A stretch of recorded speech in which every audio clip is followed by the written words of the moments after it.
Mi nombre es Evelyn Guamán y mi tema es el análisis de los componentes básicos de las imágenes pulmonares.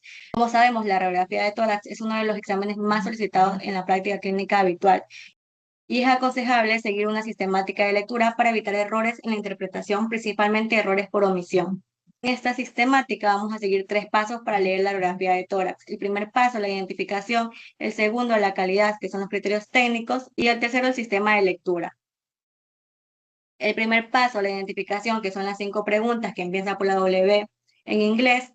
Primero, ¿quién? En la esquina superior izquierda de la radiografía o imagen digital vamos a buscar los datos de filiación del paciente. La importancia es evitar confundir estudios de distintos pacientes. El segundo, ¿qué? Vamos a identificar qué estudio estamos observando. Ejemplo, radiografía de tórax posterior anterior, anteroposterior, lateral u otra región anatómica. ¿Dónde y cuándo se tomaron las imágenes? Es importante porque podemos tener un paciente ambulatorio que se está realizando un chequeo de salud, o podemos tener un paciente que ingresa a través de la sala de emergencias por un politraumatismo, o un paciente en unidades de cuidados intensivos. ¿Y por qué? La última pregunta nos habla del motivo por el que se está pidiendo este estudio. ¿Qué queremos ver, qué estamos buscando y qué vamos a evaluar? El segundo, la calidad, es definir si tenemos una radiografía de calidad que nos demuestra adecuadamente todas las estructuras que vamos a evaluar. La mnemotecnia RIP, rotación, inspiración y penetración, también llamado exposición. La rotación nos permite saber si el paciente estaba correctamente centrado al momento de tomar la radiografía. Y aquí vamos a poder observar los extremos proximales de ambas clavículas que sean equidistantes, es decir, de igual distancia, a la línea media que es representada por las apófisis espinosas en las vértebras dorsales. En este esquema vamos a poder ver las apófisis espinosas, la derecha y la izquierda del paciente. En cambio, en la rotación derecha, las apófisis espinosas van a estar más cerca de la clavícula izquierda. Como se observa aquí, derecha e izquierda. En la rotación izquierda es al revés, las apófisis espinosas van a estar más cerca de la clavícula derecha, como se observa en la imagen. El segundo criterio, que es la inspiración, la forma de evaluar si es adecuada es si se ha tomado en el momento de máxima inspiración en el paciente. Y esto se lo realiza contando los arcos costales. Podemos contar los arcos costales anteriores, que son 6, o los arcos posteriores, que son 10. No todos los pacientes inspiran tanto como para ver los 10 arcos costales. Basta con ver de 8, que es el límite, hasta 9. Aquí podemos observar una imagen con una mala inspiración. Vemos 4 anteriores y 7 posteriores, y la mala inspiración puede simular una patología. Y el último criterio, la penetración o exposición, quiere decir qué tan expuesta están los rayos X la placa. Para que sepamos si es que está bien o mal penetrada, primero tenemos que visualizar la columna dorsal. Si la columna dorsal se puede ver, estamos hablando de que está bien penetrada. En cambio, en una placa sobreexpuesta o muy penetrada, es una imagen más oscura, el pulmón se ve más negro. Esto nos puede simular un falso neumotórax o un falso enfisema, y podemos perder detalles de la trama pulmonar. En cambio, en una placa subexpuesta aparece demasiado blanda. En esta placa la trama vascular se va a ver totalmente prominente y puede simular una falsa congestión vascular o una falsa insuficiencia cardíaca. Y en el tercer paso, que es el sistema de lectura, la mnemotecnia son 5 palabras en inglés, utilizando las 5 primeras letras del abecedario, y comenzamos con las vías aéreas. Comenzamos la exploración de la radiografía en el sector superior y central, y vamos a ver una columna radiotransparente que representa la tráquea, y vamos a ver cómo se bifurcan para dar los bronquios principales. A este nivel tenemos la carina, que el ángulo que forma la carina no debe ser superior a 100 grados. Recordemos que el bronquio principal derecho tiene una disposición más longitudinal que el izquierdo, que es más horizontal. En cuanto a los pulmones y pleura, la pleura no tiene una traducción radiológica, pero para revisarla vamos a seguir el trayecto de a lo que debería ser la pleura. A través de las paredes laterales del tórax vamos a revisar el seno costofrénico, que tiene que mostrar un ángulo agudo. Vamos a seguir la cúpula del diafragma y el seno cardiofrénico y la silueta cardiovascular, y del otro lado es lo mismo. Aquí vamos a poder observar los lóbulos del pulmón: lóbulo superior derecho, lóbulo medio, lóbulo inferior derecho, y en el izquierdo, lóbulo superior izquierdo y lóbulo inferior izquierdo. Referente a la silueta cardíaca, la evaluación de la silueta cardíaca del lado derecho, vamos a ver 2 arcos: el arco superior, que representa la vena cava superior, y el arco inferior, que representa la aurícula derecha. En cambio, en el lado izquierdo, el arco cardíaco superior corresponde al callado de la aorta, el arco cardíaco medio representa la arteria pulmonar, y el arco cardíaco inferior del lado izquierdo representa el ventrículo izquierdo. También vamos a poder evaluar el tamaño del corazón con el índice cardiotorácico. Se debe trazar una línea vertical que pase sobre los apófisis espinosas. Partiendo de estas líneas medias, se trazan dos líneas horizontales que terminarán en el borde derecho de la silueta cardíaca, que es el A, y el borde izquierdo de la silueta cardíaca, que es el B. Y por último, se traza una línea en la base del tórax, de extremo a extremo. El A y el B se suman y se dividen para la C, y la relación en un adulto normal no debe superar a 0.5. En las alteraciones óseas vamos a evaluar las estructuras óseas que podemos ver en la radiografía de tórax, principalmente la columna vertebral dorsal. Vamos a evaluar la morfología de los cuerpos vertebrales, que tienen que ser rectangulares. Vamos a buscar las apófisis espinosas en la línea media, y es importante también evaluar la base de los pedículos que se ve en ambos lados del cuerpo vertebral, como unas imágenes circulares. También vamos a evaluar los arcos anterior y arco posterior. También podemos observar las clavículas, en amarillo los extremos proximales de las clavículas. Y vamos a buscar fundamentalmente lesiones que nos indican fracturas o lisis óseas. En otros hallazgos, finalmente aquí vamos a evaluar, por ejemplo, en pacientes de sexo femenino, las sombras mamarias, que son las que se observan aquí. La ausencia de una sombra mamaria nos tiene que hacer pensar en una mastectomía. También podemos evaluar dentro de las partes blandas las cúpulas diafragmáticas a la derecha y a la izquierda. Y en esta imagen podemos ver la burbuja gástrica por debajo del hemidiafragma izquierdo, que representa el aire en el techo del estómago.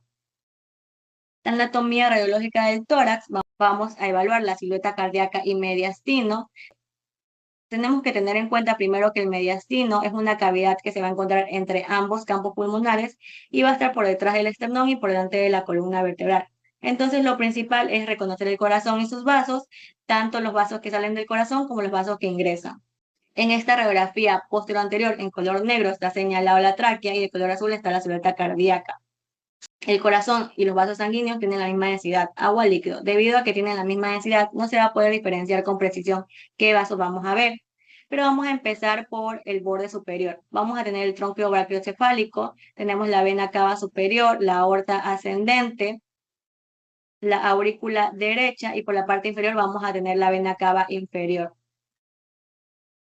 Del lado izquierdo tenemos al ventrículo izquierdo, la aurícula izquierda, al tronco de la arteria pulmonar, al callado de la aorta y la arteria subclavia izquierda. El ilio, como sabemos, son las estructuras que van a estar formados tanto por arteria, vena, ganglios, y aquí lo único que vamos a poder apreciar van a ser los vasos sanguíneos. No se va a poder apreciar los bronquios como tal, debido a que el pulmón es una densidad aire y los bronquios también, mucho menos los alvéolos. Lo único que se va a poder ver es la trama vascular, que va a estar conformado por los mismos vasos sanguíneos, la arteria pulmonar derecha, la arteria pulmonar izquierda, la arteria intralobar derecha y la arteria intralobar izquierda. El diafragma y los ángulos costofrénicos. En cuanto al diafragma, se van a encontrar en la parte inferior de la placa torácica. Tenemos al hemidiafragma derecho y al hemidiafragma izquierdo. Normalmente el izquierdo va a ser unos centímetros más abajo que el derecho, debido a que el mismo corazón va a ejercer una presión, entonces va a ser ligeramente un poquito más abajo. El hemidiafragma derecho va a estar cubriendo el hígado y el hemidiafragma izquierdo va a estar cubriendo al estómago. Los ángulos costofrénicos, que es el que observamos aquí, tenemos que tener en cuenta que deben estar totalmente libres, no pueden estar opacados. Podemos pensar en alguna patología, como por ejemplo el derrame pleural. Parénquima pulmonar, anatómicamente vamos a encontrar 18 segmentos pulmonares agrupados en 5 lóbulos. Del lado derecho tenemos 3 lóbulos, el superior, el medio y el inferior, que tienen sus segmentos: el superior, el apical, anterior y posterior, el medio, lateral y medial, el inferior, superior, medial basal, anterior basal, lateral basal y posterior basal. En cambio, del lado izquierdo tenemos 2 lóbulos, el superior y el inferior, con su segmento ápico posterior, anterior, lingular superior y lingular inferior. Y en el inferior, superior, anteromedial, lateral basal y posterior basal. Los tejidos blandos, podemos ver la piel, el tejido celular, subcutáneo, muscular y mamas. Aquí se puede observar una densidad radiológica al nivel del ángulo costofrénico, una imagen radiopaca. De borde bien delimitado son los bordes de una mama. Sin embargo, en el lado contralateral no se evidencia y podemos decir que esta paciente tuvo una mastectomía. También vamos a poder ver unas imágenes radiopacas justo en el tercio medio del parénquima, que son aquí estas bolitas, y son los pezones, aquí se ven más cerca. Y en esta radiografía podemos observar una densidad radiológica radiopaca y son los implantes mamarios. Los signos de localización espacial son signos radiológicos que permiten determinar la localización anatómica de una lesión torácica. Ayudan a saber si la lesión se encuentra en el parénquima pulmonar, en la pleura, el mediastino o fuera del pulmón. Aquí entra el signo de la silueta y el signo de la lesión extrapulmonar o extrapleural. El signo de la silueta no es más que la relación que hay con las densidades. Vamos a poner un ejemplo a nivel del corazón. El corazón tiene una densidad líquida o densidad agua y se va a diferenciar del pulmón porque es una densidad aire. Por eso se va a formar la silueta cardíaca. Este es un signo de silueta negativo porque podemos ver el contorno cardíaco y se puede identificar muy bien. En cambio aquí, en el signo de silueta, es cuando hay una densidad igual. Por ejemplo, aquí se perdió el contorno a nivel del lado derecho. Si es que se pierde ese contorno, quiere decir que hay un signo de silueta positivo. Probablemente todo lo que vemos acá puede tener una densidad líquida y se pierde el contorno del corazón. El signo de lesión extrapulmonar o extrapleural indica que la lesión no se origina en el pulmón, sino en el espacio extrapleural, que está entre la pleura parietal y la pared torácica. En este dibujo observamos el espacio extrapleural ubicado entre la pleura parietal y la caja torácica. La lesión extrapleural crece desde la pared torácica hacia el pulmón, por eso comprime y desplaza el parénquima pulmonar. En cambio, en la figura 1, en esta radiografía, vemos una masa con contorno convexo y bien definido hacia el pulmón. La lesión forma ángulos obtusos con la pared torácica, lo cual sugiere origen extrapleural y no pulmonar. En la figura 2, en esta imagen lateral, también se observa que la masa tiene una base amplia contra la pared torácica y desplaza el pulmón. Y en la figura 2B, aquí nuevamente vemos los ángulos obtusos y el efecto de compresión sobre el pulmón, características típicas de la lesión extrapleural. La importancia clínica, este signo ayuda a diferenciar lesiones extrapleurales de lesiones pulmonares. Y los signos generales de diferencia patológica, como el signo de broncograma aéreo y las líneas de Kerley A, B y C. El signo de broncograma aéreo, normalmente los bronquios no se ven, no se observan porque los bronquios en su interior tienen aire y el pulmón tiene una densidad aire. Aire con aire no se va a poder percibir. Pero cuando el pulmón no tiene aire en su pulmón, por ejemplo, puede tener líquido, cuando pasa esto se van a poder ver los bronquios. Por ejemplo, aquí se aprecia una consolidación, ya que el pulmón no se ve negro porque ya no hay aire. Incluso no solo puede tener líquido, puede ser sangre, exudado en el caso de las neumonías, y en estos casos vamos a ver el signo de broncograma aéreo. Va a ser positivo porque se va a visualizar el aire en los bronquios. Por último, las líneas de Kerley son líneas radiológicas producidas por el engrosamiento de los septos interlobulares y del intersticio pulmonar. Se observan principalmente en edema intersticial pulmonar, especialmente en insuficiencia cardíaca. Las líneas A de Kerley son líneas largas, oblicuas, que van desde el ilio hacia la periferia pulmonar y representan engrosamiento de los septos intersticiales. Son largas, de 1 a 2 centímetros, oblicuas, desde el ilio hacia la periferia y son menos frecuentes. Y las líneas B de Kerley son las más importantes y frecuentes, se observan como líneas cortas y horizontales en la base pulmonares perpendiculares a la pleura. Las características son cortas, horizontales, basales, perpendiculares a la pleura. Son muy características de edema intersticial pulmonar por insuficiencia cardíaca.